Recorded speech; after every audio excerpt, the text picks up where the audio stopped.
In 1985, a group of hikers were making their way down a trail in this big forest in Southern California when one of them looked through the trees off to their side and saw there was a stream running parallel to the trail they were on. In this stream, the hikers saw something that just didn't look right. So, the hikers left the trail and made their way down to the stream. When they actually saw the thing that stood out to this hiker in the stream, they just stopped and stared at it. It would take investigators another 3 years before they would finally understand what the hikers had just found. In 1985, 17-year-old Michele Avila, who just went by the nickname Missy, was a high school junior living in the working-class town of Arleta, California, which is located just north of Los Angeles.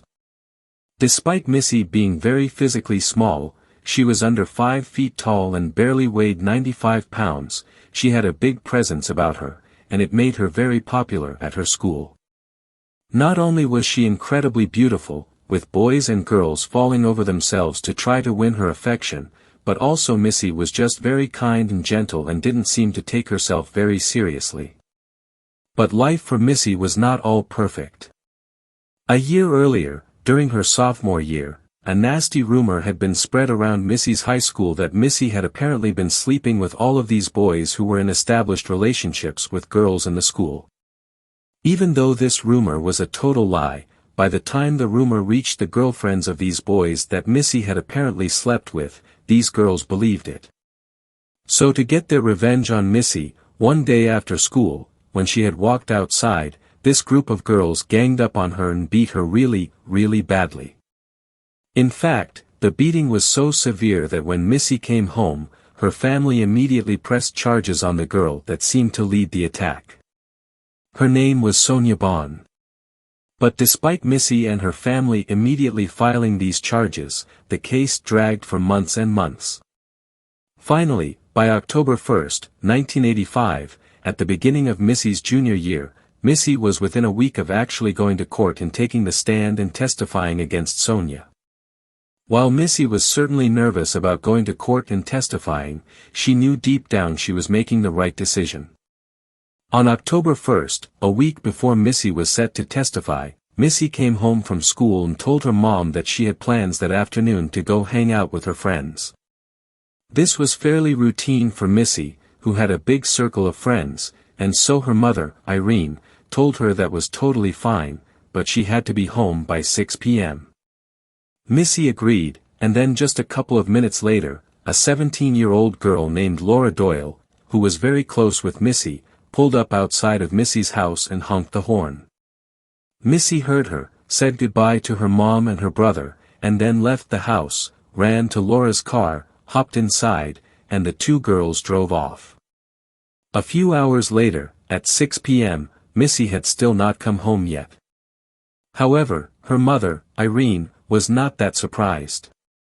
Missy was not really a troublemaker, but she really liked staying out with her friends, so it wasn't that uncommon for her to stay out past curfew and then come home and ask for forgiveness. Shortly after 6 p.m., the phone rang inside Missy's house. Irene heard the phone ringing, expecting it to be her daughter. She walked over, picked the phone up, and said hello. But it wasn't her daughter, it was another young girl's voice. It was Laura's voice, the girl who had picked Missy up after school to go hang out with friends. Before Irene could ask Laura why she was calling, Laura awkwardly asked Irene, "Hey, is Missy home?" Irene said, "Laura, she left with you." "Isn't she with you?" Laura replied, "No, she's not here. She's running late." "Why, what's going on?" After Irene said this, Laura began to panic and then proceeded to tell Irene what happened that afternoon while she was out with her daughter. Laura said that after she picked Missy up, the two of them just kind of drove around town, which they did all the time. At some point, they made their way over to Stonehurst Park, where Missy, Laura, and a bunch of their friends would often go and hang out. They drove over to Stonehurst, made their way into the parking lot, and as soon as they were there, Laura began looking around for other cars she recognized to see if maybe their friends were there. But after looking around, she didn't recognize any of the cars, so Laura reflexively began turning the car around to leave the park. As she was doing that, Missy stopped her and said, "Wait a minute. I know the guys over there. I want to go say hi." Laura stopped the car and looked in the direction Missy was pointing. On the far side of the parking lot were these two guys who appeared to be maybe in their late teens or early 20s. Laura did not recognize either of them, and they were standing outside of this blue car, a blue Camaro. Laura was accustomed to Missy just kind of knowing everybody in town because everybody loved Missy, and Missy loved everyone. So, this type of situation was not totally uncommon. However, Laura was just not very excited at the prospect of going and hanging out with these two total strangers to her. But she could tell Missy really wanted to, so she turned to Missy and said, "Okay, go out there, go say hi to them, and I'm gonna park and I'll meet you in a second." Missy hopped out of the car, began walking over to these two guys, and waved to them. They waved back and smiled at her. Meanwhile, Laura pulled the car into a parking spot, threw it in park, and was about to get out when she noticed her gas gauge was below empty. She called out to Missy, who was now halfway to these two guys, and said, "Hey, I'm gonna go fill my car up with gas, and then I'll come back and meet you." And so Missy turns around and she's like, "Okay, bye." And so Laura puts her car back in drive, pulls out of the lot, and heads into town to get some gas. A few minutes later, when Laura pulls back into the Stonehurst parking lot, she looks in the direction where the blue Camaro and the two guys were, and where Missy was headed, and they're all gone. Missy is nowhere to be seen. Now, this was 1985, so Laura could not just call or text Missy to see where she had gone. Instead, Laura just sat in the parking lot, looking at the vacant spot where the blue car had been, kind of going over in her mind what she should do. Eventually, she told herself that, you know what, Missy was a big girl. She could handle herself. She knew those guys. I'm sure everything is just fine, and those guys will drop her off at her house when she needs to go home. Even though Laura was telling herself this, she would leave the Stonehurst parking lot and spend a while just kind of driving around town, looking for Missy and looking for this blue Camaro and these two guys. After finding none of them, she would head home. Then, right after 6 p.m., Laura picked up the phone and called Missy's house because she knew Missy's curfew was 6 p.m., so she should be home by now. But, of course, when Missy's mother Irene picked up the phone, Laura would learn Missy had not come home. Irene and Laura were immediately really worried about Missy, but not to the point where either of them thought they should involve the police. Instead, Laura and Irene spent the next couple of hours after that 6 p.m. phone call calling everybody they could think of who might know where Missy was. When that yielded no results, Irene and Laura met up that night and started going door to door asking residents if they knew anything about Missy. It was late at night and they did not get any clue from the residents. They were very concerned about Missy. Irene and Laura decided to go home and hope in the morning Missy turned up. But, Missy did not turn up the next morning and police was informed. Immediately, the police honed in on Laura and began going over every single detail of what that blue Camaro was doing, what those two guys looked like, and what Missy had said about these two guys. Did you get any information about where they might go or who these guys were? Laura, totally guilt-ridden and emotional about being the last person to see Missy before she had apparently vanished, sat there trying to give every bit of information she possibly could about what had happened that day. Unfortunately, she was just too far away from these two guys and their vehicle. She could only give a sort of basic physical description, which Laura even admitted was not very accurate because it was really far away and, frankly, she wasn't looking that hard.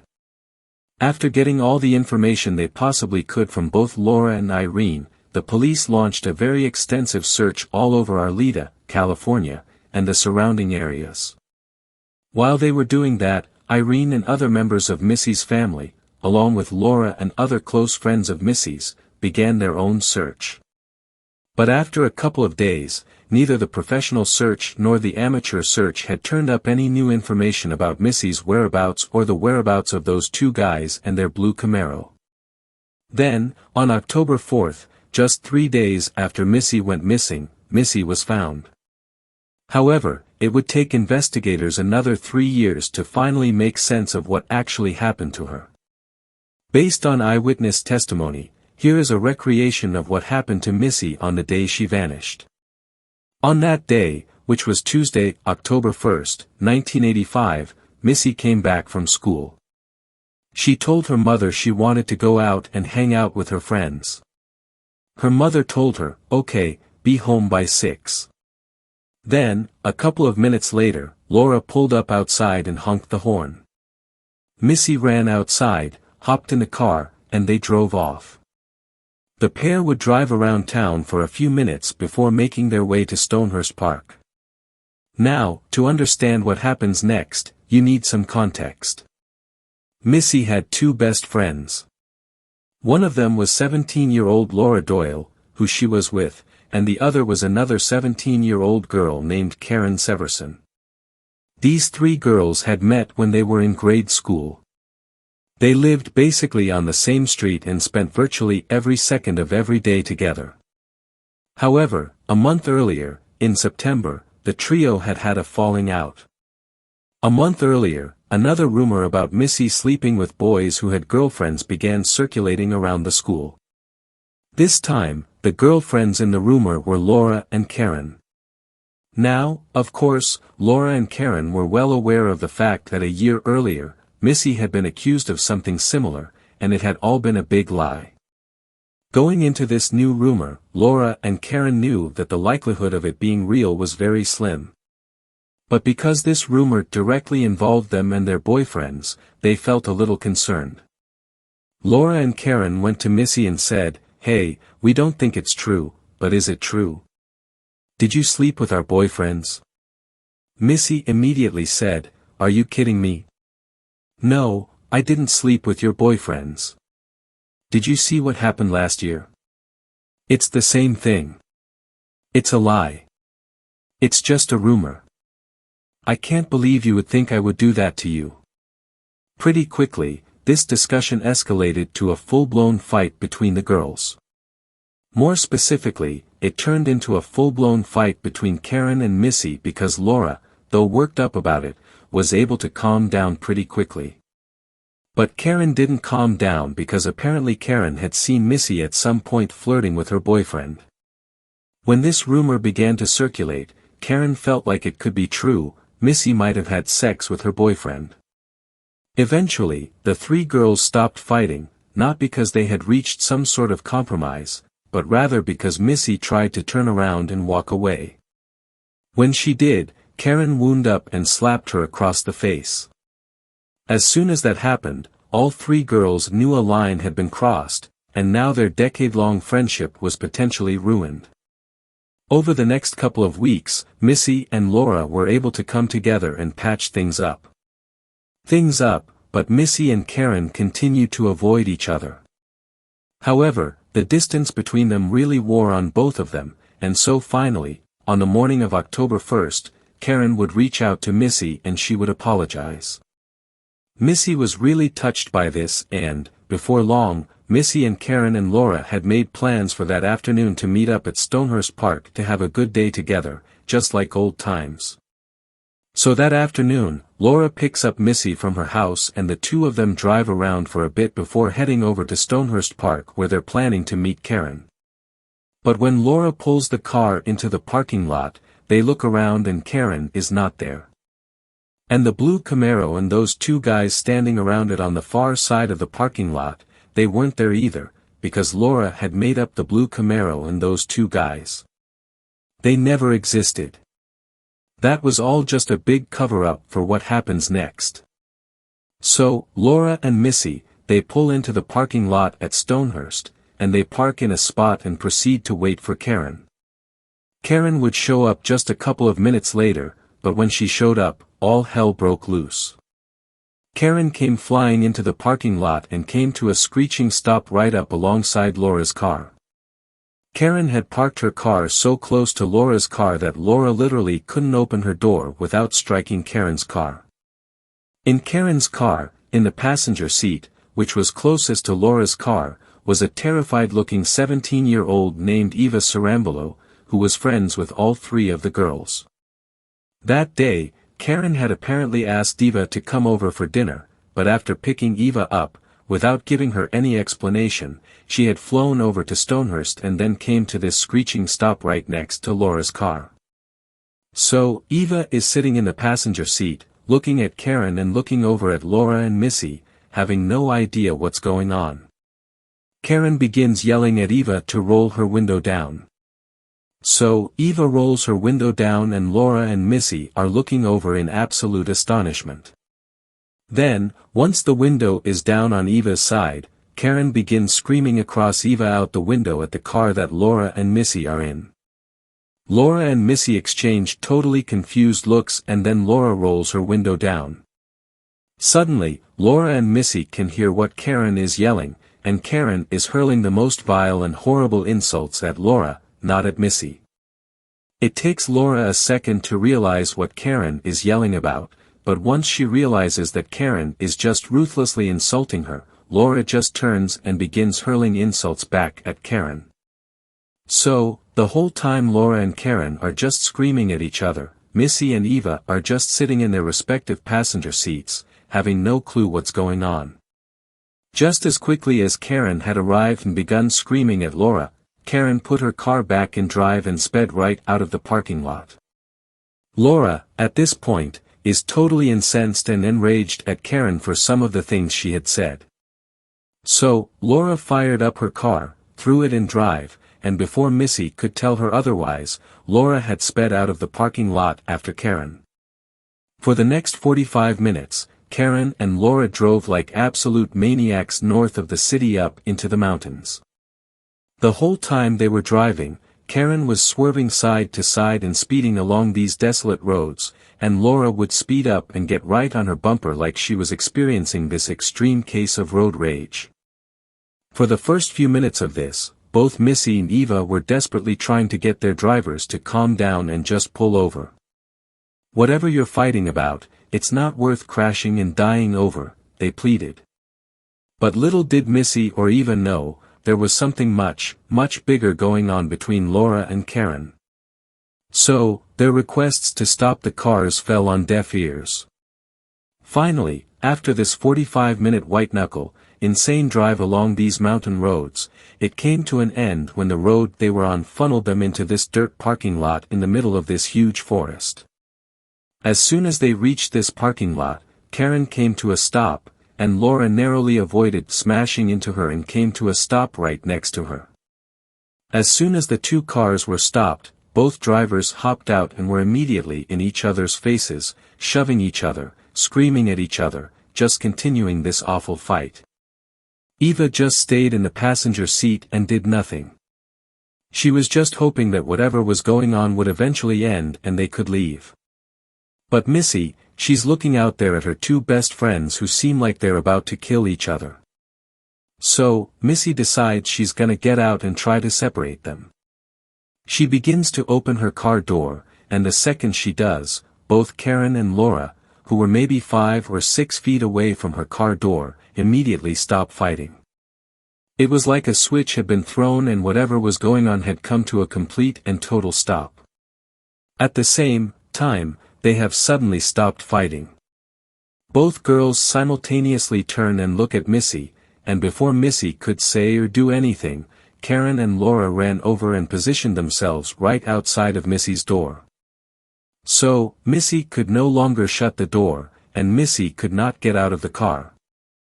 She was totally trapped, and as soon as Karen was in position right outside of the car, Karen kind of got down and got right in Missy's face, and with a very menacing and hissing voice, she looks at Missy and says, "You know, this whole thing was a joke. Me and Laura, we weren't actually fighting. We're not mad at each other, but we are mad at someone. We're mad at you." Then Karen and Laura would reach down and pull Missy out of the car, and they would slam her back up against the side of Laura's car. Then Laura and Karen pressed up against her and began screaming at Missy that she had slept with their boyfriends, and they knew it. This whole time, Missy is trying to tell them, "No, I didn't. I did not sleep with your boyfriends. I don't know what's going on." But at some point, Karen and Laura were screaming so loudly and they were right on top of her that Missy just kind of began to shut down, and she went quiet and kind of tucked herself into a ball. As soon as this happened, Karen and Laura, they grabbed Missy, and they began pushing her away from the car towards a trail that led into the forest. Missy, she's 4'10", 95 pounds. She's tiny. Karen was 5'2", over 200 pounds, and Laura was 5'6" tall and weighed 135 pounds. Missy knew she could not put up a fight, she had no chance against these two. So, Missy just kinda began shuffling her feet, walking towards this trail, and periodically Karen and Laura would walk up and push her to walk towards this trail. As this is happening, Eva, who had been sitting in the car the whole time, finally got out and kind of walked up behind the group but didn't participate. She just walked along behind them.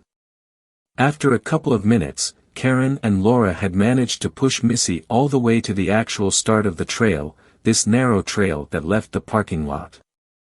At that point, Laura walked around Missy, so she was in front of her, and Karen stayed behind Missy. The two girls ordered Missy to keep following them into the woods, and Missy did not put up a fight. She just put her head down and continued walking along the trail behind Laura, with Karen behind her, periodically pushing her. Several steps behind Karen was Eva, who just continued to do nothing. After the girls had walked for a little while on this trail and were out of sight of the parking lot, Laura came to an abrupt stop and she turned around to face Missy. By this point, Missy was genuinely terrified. She was crying, she had her head down, and she was just hoping that her captors were going to let her go.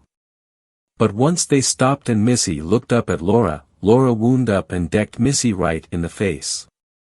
As soon as she hit Missy, Karen immediately jumped in, and before long, Missy was on the ground getting punched and kicked and stomped on by Laura and Karen. Again, Eva just stood there watching, doing nothing. Eventually, Laura and Karen would stop beating Missy, and at that point, Laura would pull out a knife. She would reach down, grab Missy's hair, and begin hacking it off. Missy was not a vain person, but she loved her hair. It had to be perfect anywhere she went, it was her prized possession, and Laura and Karen knew it. So, Laura begins hacking off the hair with her knife, and Karen, who wanted to get involved but didn't have a knife, just began grabbing Missy's hair and ripping it out with her fists. Finally, after much of Missy's hair had been hacked off of her head, Laura and Karen stopped and just stood up and looked down at Missy, who was now in the fetal position, just crying to herself. But Laura and Karen were not done. At this point, they got out restraints and tied Missy's hands behind her back, and they gagged her mouth. Again, Eva did nothing.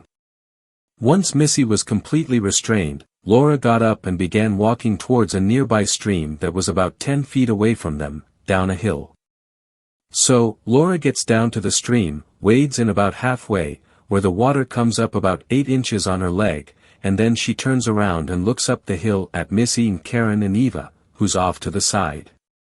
While staring directly at Missy, Laura reaches down and begins running her fingers through the water and says to Missy, "Why don't you come down and get in the water with me?" When Missy didn't move, Karen, who was standing next to her, hauled her up and then pushed her down the hill. Missy doesn't have the ability to brace her fall because her hands are bound, so she slams down on her face and rolls down to the edge of the water, where she stops. Before Missy can get up, Karen and Laura had descended on her. They grabbed her by the shoulders and began dragging her out into the water. Eva, who's watching this happen, again does nothing and just turns around and begins running down the trail back towards the cars. When she gets to the cars, she discovers they are both locked, so she can't go anywhere. She was too far away from anywhere to walk, so her only choice was just to go back down the trail to where her friends were. Eva goes back to this trail and begins walking in the direction of the stream.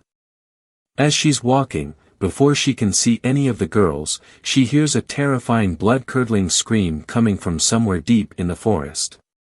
Eva was so terrified that she stopped where she was, turned around, and ran back to the cars. Eva would sit down on the ground between the two cars and begin to rock back and forth.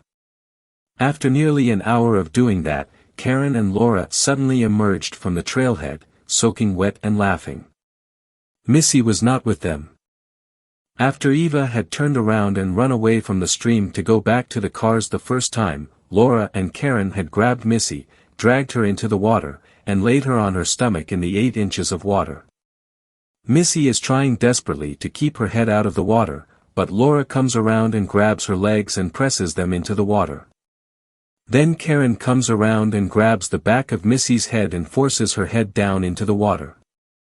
Missy would start fighting for her life, trying to wriggle her way out of the water. At some point, she would manage to get out from under their grasp, and as soon as her head cleared the water, she took in a big breath and then let out that piercing, horrifying scream that Eva heard as she was walking back down the trail, which scared her and caused her to run away again. After Missy let out that primal scream, Karen readjusted her grip and pressed her head back into the water.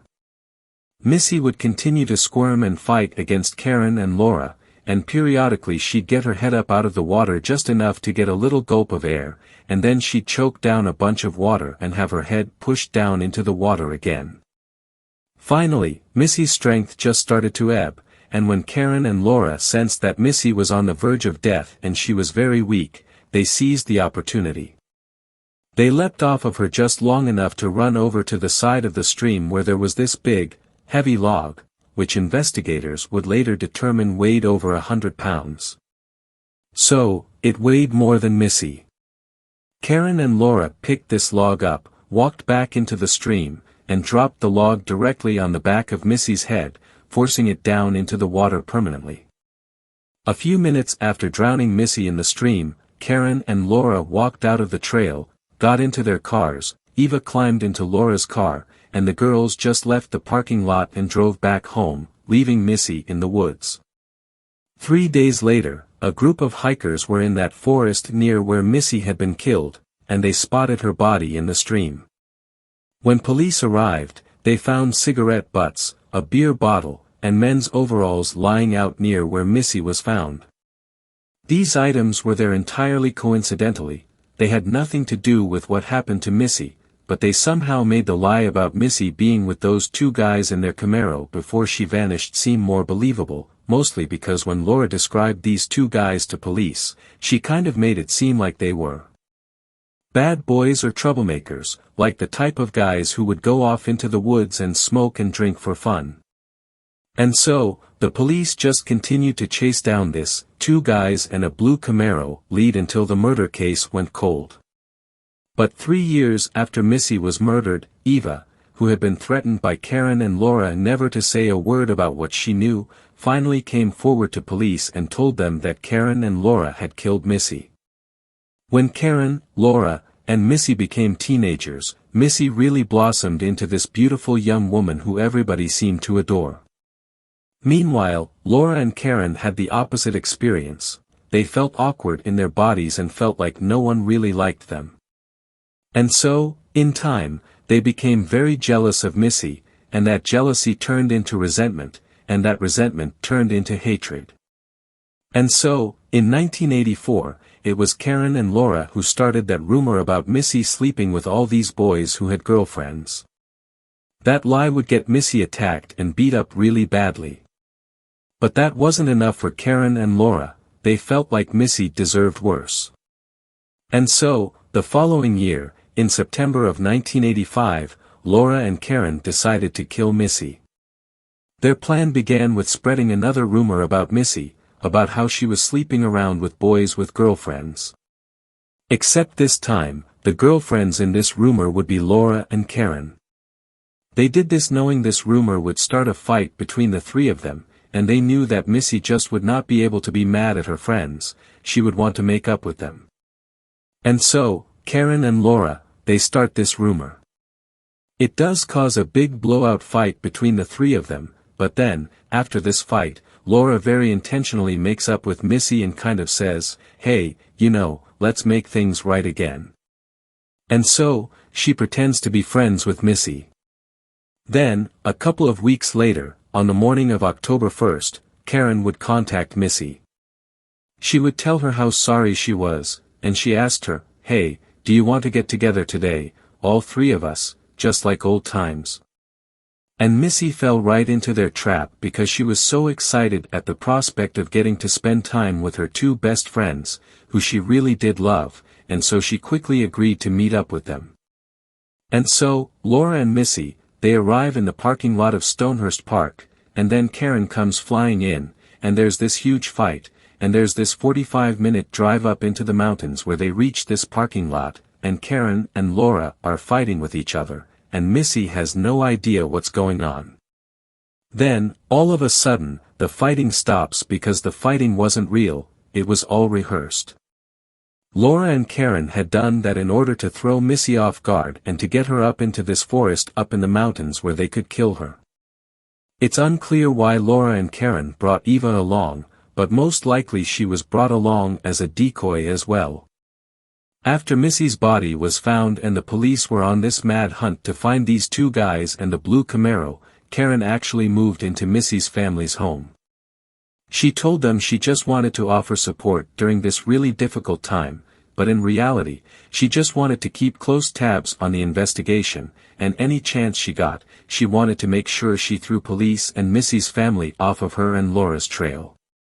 And so, for months, Karen slept in Missy's bed. She ate at the same dinner table where Missy would eat with Missy's family, and Karen would spend hours out in the car with Missy's mother, Irene, and other members of Missy's family, driving around looking for clues about where Missy could have gone or who really was responsible for Missy's death. When the truth finally came out 3 years later that Karen and Laura had been the ones who killed Missy, Missy's family could not believe that their daughter's killer was literally living with them the whole time. Ultimately, Laura and Karen would be found guilty of killing Missy, and they would each be sentenced to 15 years to life in prison. Karen Severson was paroled in December of 2011, and Laura Doyle was paroled a year later, in December of 2012. That's it for today. If you like the strange, dark, and mysterious, please consider subscribing.